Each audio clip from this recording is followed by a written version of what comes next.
Welcome to NextGenCodies, your go-to source for all things web development. We're excited to have you join us on this journey of learning and exploration. Today, we're diving into the world of CSS, a fundamental technology that powers the visual aspect of web pages. CSS, or Cascading Style Sheets, is a style sheet language that describes the presentation of a document written in HTML or XML.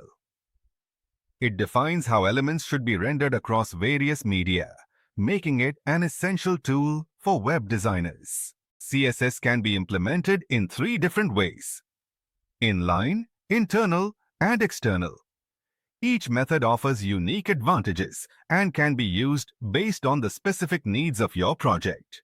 CSS is primarily used to style web pages, affecting design, layout, and display variations.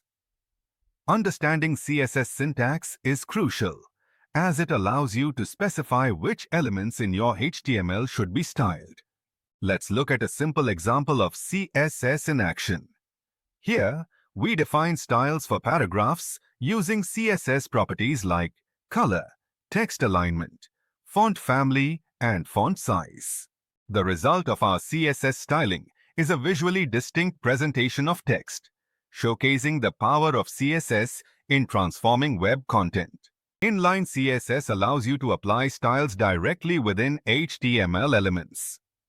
This method is quick and useful for small specific changes. Internal CSS involves placing style rules within the tag in the head section of your HTML document.